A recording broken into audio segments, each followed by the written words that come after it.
Morning everyone and welcome back to the channel. আর আমি অঞ্জলি আজকে তোমাদের সামনে হাজির হয়ে গেছি একটা নতুন ভিডিও নিয়ে। তো আজ হলো স্যাটারডে আর আমি দেখো চলে এসেছি সোজা রান্নাঘরে, মানে কি আজকে রান্নাঘর থেকেই ব্লগটাকে স্টার্ট করলাম। আর মেয়ে আজকেও পরীক্ষা আছে, তো অ্যাজ ইউজুয়াল আর কি পরীক্ষাগুলো দেখি ওদের স্যাটারডেতেই ফেলে, কিন্তু এমনি নর্মালি ওদের স্যাটারডেতে ছুটিই থাকে, কিন্তু এই পরীক্ষার সময়গুলোই দেখি স্যাটারডেতে এক্সাম ফেলবেই। তো যাই হোক, তো আজকেও পরীক্ষা আছে আর ওকে স্কুলে দিয়ে চলে এসেছি। আর আমাদেরও চা খাওয়া হয়ে গেছে, মানে চায়ের পর্ব মিটে গেছে। এবার আমার পতিদেব বেরিয়ে গেছে আর আমি চলে এসেছি সোজা রান্নাঘরে। চটপট করে রান্না কমপ্লিট করতে হবে সেই কারণে। তো আজকে যেহেতু শনিবার, তো আমাদের আজকে ভেজ, তো সেই কারণে আজকে একটু ফুলকপি দিয়ে মুগ ডাল বানাবো। আর এখানে ফুলকপি সেদ্ধ করে নিয়েছি। টানটানাই দেখো, ফুলকপিটা একটু মানে সেদ্ধ কি আর কি একটু ভাপ দিয়ে ফেলে দিচ্ছি। যে কোনো কপি আর কি একটু ভাপ না দিয়ে না আমি রান্না করি না আর কি, একটু হালকা একটু ভাপ দিয়ে ফেলে দিয়ে তারপর রান্না করি। আর এখানে মুগ ডাল সেদ্ধ বসিয়ে দিয়েছি, মুগ ডালটা সেদ্ধ হয়ে এসছে। তো এবার ফুলকপিটা ফ্রাই করে একটু মশলা দিয়ে কষিয়ে ডালটাকে ওর মধ্যে দিয়ে দেবো। আর যে কোনো সবজি দিয়ে মানে যখন নাকি মুগ ডাল রান্না করা হয় না, ধরো ফুলকপি দিয়ে বা বাঁধাকপি দিয়ে বা কোনো ভেজ ডাল যখন করি, বিনস, গাজর, কাজু কিশমিশ এই সমস্ত দিয়ে, তখন না ডালটাকে একটু আর কি গোটা গোটা রাখি। দেখো ডালটা মানে একদম যে সিদ্ধ করে মিশিয়ে ফেলেছি পুরো সেরকম কিন্তু না, একটু গোটা গোটা রাখি আর কি। তাহলে কি ডালটা একটু গোটা গোটা থাকলে না খেতেও ডালটা ভালো লাগে। এখানে দেখো আমি প্রথমে একটু জিরে ফোড়ন দিয়ে ফুলকপিগুলোকে ভালো করে ভেজে নিয়েছি, নিয়ে তারপরে একটু আদা বাটা আর জিরের গুঁড়ো দিয়ে কষিয়ে নিয়েছি। নিয়ে এবার আমি এর মধ্যে ওই সেদ্ধ করে রাখা মুগ ডালটা দিয়ে দেবো। শুকনো লঙ্কার গুঁড়ো কিন্তু এখানে আমি দিইনি, কেন কি ডালে যেহেতু কাঁচা লঙ্কা দিয়েছিলাম। তো এভাবে একটু মশলাটা কষিয়ে নিয়ে এর মধ্যে ডালটা দিয়ে ব্যাস নাড়াচাড়া করে নিয়ে একটু নামানোর আগে ঘি গরম মশলা দিয়ে দেবো আর একটু মিষ্টি দেবো। এই ডালটা আবার একটু, শুধু এই ডালটা বলে কেন, যে কোনো এই ধরনের মানে সবজি দিয়ে ডাল করলে একটু মিষ্টি মিষ্টি বানালে না ডালটা আর কি খেতে ভালো লাগে।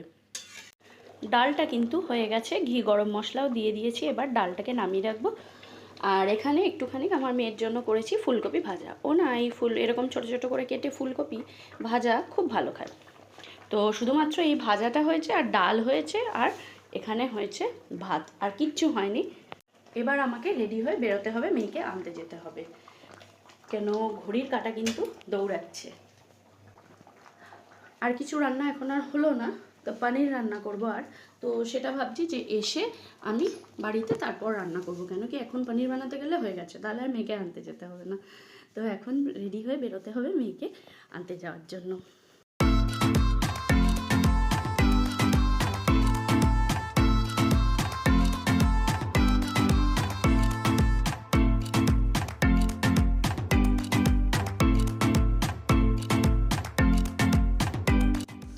ফুলের দোকানের এই গোলাপগুলো না এত ফ্রেশ ছিল আর এত সুন্দর লাগছিল প্রতিটা গোলাপ। তো আমি না আর ভিডিওগ্রাফি না করে থাকতেই পারলাম না। আর দেখো এখন সবে মাত্র বাড়ি এলাম, আর বাড়ি এসে এখন করছি ব্রেকফাস্ট, আর 12টারও বেশি বেজে গেছে এখন। তো এখন আমরা সকালের খাবার খাচ্ছি। আজকের পনিরটা একটু অন্যরকমভাবে রান্না করার ইচ্ছা আছে। তো ফার্স্টে একটু পনিরগুলোকে এরকম এপিটোপিট করে নেব, কেন তোমরা তো জানোই, তোমাদেরকে বলেছি আমি যে একদম কাঁচা পনির আমার ঘরে আবার রান্নায় দিলে কেউ খেতে চায় না। তো সেই কারণে একটু হালকা করে জাস্ট এপিটোপিট করে নামিয়ে নেব। তবে তোমরা চাইলে কিন্তু এটা একদম কাঁচা পনির দিয়েও করতে পারো, একটা গ্রেভি বানিয়ে তারপর তার মধ্যে পনিরটা কাঁচা অবস্থায় দিয়ে দিলেও হয়। এদিকে পনিরগুলো ফ্রাই হতে হতে আমি এদিকে একটা পেস্ট বানিয়ে নিয়েছি। তো এই পেস্টটার মধ্যে আমি দিয়েছি আদা, টমেটো, কাজু, কিশমিশ আর দিয়েছি একটু চারমগজ আর টক দই। সব কিছু দিয়ে একটা এরকম থিক পেস্ট বানিয়ে নিয়েছি। পনিরগুলো ভেজে তুলে নিয়েছি, নিয়ে এরকম জলের মধ্যে ভিজিয়ে রেখে দিয়েছি। তারপর সেই তেলের মধ্যেই একটু এই ক্যাপসিকাম আর টমেটো এরকমভাবে কিউব করে কেটে নিয়ে একটু সাঁতলিয়ে নিয়েছি, নিয়ে তারপর সেগুলোকেও তুলে রেখেছি। রেখে এখন ওই তেলের মধ্যে আমি একটু দিয়ে দিয়েছি জিরে ফোড়ন, তারপর আমি অ্যাড করে দেবো এই পেস্টটা।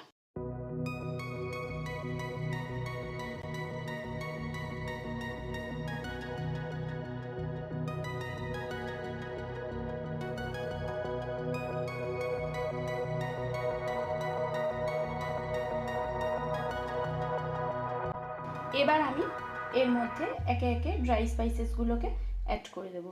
দিয়ে দিলাম একটু শুকনো লঙ্কার গুঁড়ো, ধনের গুঁড়ো, আর দিলাম একটু জিরের গুঁড়ো। এই রান্নাটার মধ্যে কিন্তু আমি হলুদ ইউজ করছি না।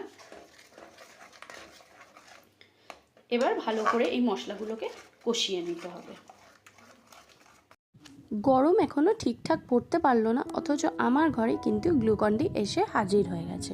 তো গরম পড়ার শুরুতেই আমার মেয়ে বাপিকে বলে দিয়েছে বাপি গ্লুকন-ডি আনবে। আর আমার পতিদেবকে আমি হাজারবার বারণ করা সত্ত্বেও কিছুতেই ছোট গ্লুকন-ডির প্যাক ও আনবেই না। এই বড় একটা 1 কেজির করে প্যাক নিয়ে আসবে, আর এত বড় একটা গ্লুকন-ডি আনলে না এটা রাখারও সমস্যা হয়ে যায়। কি আর করা যাবে, কর্তা ইচ্ছা কর্ম, ওই বড় প্যাকেটই আনবে আর আমাকে প্রত্যেক বছর এই 2টো করে কৌটোর মধ্যে ঢালতে হবে। আর এদিকে দেখো মশলাটা কিন্তু একদম কষানো হয়ে গেছে, কি সুন্দর দেখেছো কালার হয়েছে, আর একদম পুরো তেল ছেড়ে গেছে। তো এখন আমি সামান্য একটু জল অ্যাড করে দেবো। জল বেশি দেবো না, কেন কি বেশি আমি এটা তো আর পাতলা পাতলা হবে না, একদম থিক গ্রেভি হবে। তো সেই কারণে ওই মিক্সির জারটাকে একটু ধুয়ে জল দিয়ে দিলাম। দিয়ে তারপর আমি ওই পনিরগুলো আর ওই ক্যাপসিকাম টমেটো যেগুলো ভেজে তুলে রেখেছিলাম সেগুলো দিয়ে দিলাম। আর আমি অ্যাড করে দেবো, গতকাল রাতে মেয়েকে একটু সুইটকর্ন স্যুপ বানিয়ে দিয়েছিলাম, তো সেখানকার কিছু সেদ্ধ করা সুইটকর্ন ছিল। তো ভাবলাম যে এগুলো আর রেখে কী হবে, তো সেই কারণে এর মধ্যে ওগুলোকেও দিয়ে দিলাম। আর আমি নামাবার আগে অ্যাড করে দেবো একটু কসুরি মেথি আর একটু ঘি আর একটু গরম মশলা। ব্যাস, এই হলো আমার পনির মশলা। কিন্তু দেখো একদম রেডি হয়ে গেছে, আর দেখতে দেখো কত সুন্দর হয়েছে। এবার এটাকে সার্ভ করবার পালা।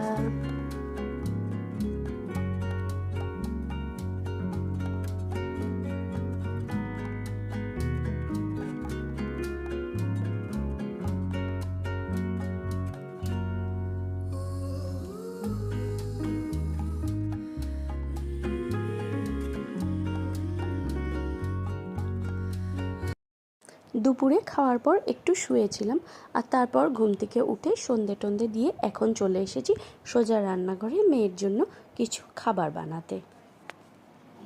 এখন সন্ধে হয়ে গেছে আর চলে এলাম রান্নাঘরে মেয়ের জন্য একটু দুধ বানাবো। তো ও আজকে বায়না করেছে যে আজকে কোনো হেলথ ড্রিঙ্ক খাবে না, তো ওকে এমনি প্লেন দুধ করে দিতে হবে আজকে।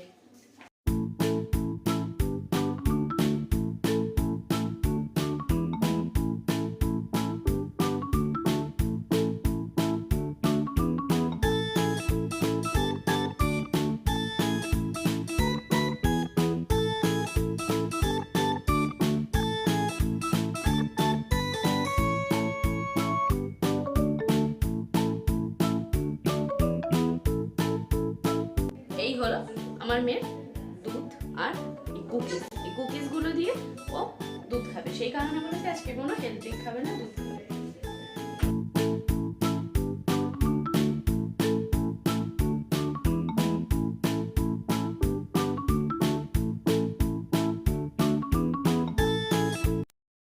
মেয়ের খাওয়া হয়ে যাওয়ার পর ওকে নিয়ে আমি পড়াতে বসেছিলাম, আর পড়ানো কিছুটা হয়ে গেছে। আর তারপর ওকে এখন একটু বললাম তুই এখন নিজে নিজে একটু পড়, আমি একটু রান্নাঘরে গিয়ে টুক করে এই কাজটা সেরে নিই। কেন কি এই যে শাক বাছা এইটা না অনেক সময় সাপেক্ষ ব্যাপার, তো সকালে আজকে টাইম হয়নি বলে আমি এটা কেটে আর কি রেডি করে রাখতে পারিনি। তো সেই কারণে শাকটা এখনই বাছবো, বেছে তারপর এই শাকটাকে বয়েলড করে রেখে দেবো, তারপর আবার ওকে পড়াবো। আমার না এই মেথি শাকের পরোটাটা না খুব ভালো লাগে। তো প্রত্যেক বছরই এই শীতকালে আমি 2-3 দিন করে মেথি শাকের পরোটা বানাই। তো এবছর একদিনও বানানো হয়নি, তাই ভাবলাম যে আজকে ঘরে মেথি শাক যেহেতু রয়েছে, আর দেখো শীত তো শেষই হয়ে গেল, গরম তো পড়েই গেছে, এরপরে আর খুব একটা মেথি শাক পাওয়াও যাবে না। তো সেই কারণে ভাবলাম যে আজকেই মনে হচ্ছে আর কি মেথি শাক লাস্ট হয়তো এসছে ঘরের বা কিছু, তো সেই কারণে এই সুযোগটা আর হাতছাড়া করা যাবে না। আজকেও যদি না খাই তাহলে আর এবছর আমার আর মেথির পরোটা খাওয়া হবে না। তো আমি না খুব ভালোবাসি মেথির পরোটাটা, মানে মেথি শাকের যে গন্ধটা সেটাই আমার খুব ভালো লাগে। তো এই পরোটা খাই মেথি শাক দিয়ে, কিংবা ধরো মেথি শাক বেগুন দিয়ে যে ভাজা মেথি বেগুন বলি, তো সেটাও আমি খুব ভালো খাই। এখন এই শাকটাকে আমি একটু বয়েলড করে নেব, বয়েলড করে জলটা ফেলে দিয়ে তারপর এই শাকটা দিয়ে ময়দাটাকে মাখবো। এখানে দেখো শাকটাকে আমি বয়েলড করে নিয়েছি আর নিয়েছি ময়দা, আর এর মধ্যে সামান্য একটু চিনি দেবো, একটু নুন দেবো, একটু মানে হোয়াইট অয়েল আর কি, ময়দা মাখার জন্য, মানে পরোটা ভাজার জন্য যেভাবে ময়দা মাখে সেভাবেই আর কি ময়দাটা মেখে নেব। তবে জলটা কিন্তু এক্ষেত্রে সামান্য একটু লাগবে, কেন কি এই যে শাকটা যেটা আমি দিয়েছি এই শাক থেকেই অনেকটা জল বেরোবে, আর শাকটাও যেহেতু বয়েলড করা, শাকটাও ভেজা, তো সেই কারণে জলটা প্রথমেই হট করে এক গাদা দিয়ে দেবে না, অল্প অল্প করে জলটা কিন্তু দেবে। ময়দাটা মেখে কিছুক্ষণ রেস্ট করিয়ে তারপর সেই ময়দাটা দিয়ে লেচি কেটে পরোটাটা ভাজবে, তাহলে কি হবে মানে পরোটাটা আর কি খেতে বেশি ভালো লাগবে। তো আমি দেখো এভাবেই এপিট ওপিট করে প্রথমে একটু সেঁকে নিয়েছিলাম, তারপরে বেশি করে তেল দিয়ে মানে পরোটাগুলোকে সুন্দর করে ভেজে নিয়েছি। আর এই পরোটাগুলো কিন্তু তোমরা চাইলে ঘি দিয়েও ভাজতে পারো, তবে আমি কিন্তু সাদা তেলেই ভেজেছি পরোটাগুলো। এই হলো আমাদের স্যাটারডে স্পেশাল ডিনার, মেথির পরোটা আর হচ্ছে পনির মশলা। আর তাহলে বন্ধুরা তোমাদের এই রেসিপি দুটো কীরকম লাগলো অবশ্যই কিন্তু আমাকে কমেন্ট করে জানিও। আর ভিডিওটা যদি ভালো লেগে থাকে তাহলে অবশ্যই একটা লাইক করো, আর ভিডিওটাকে প্রচুর প্রচুর প্রচুর শেয়ার করো, আর চ্যানেলটাকে কিন্তু সাবস্ক্রাইব করে আমার পাশে থেকো। তাহলে বন্ধুরা আজকের মতন ভিডিওটা এই পর্যন্তই, বাই বাই।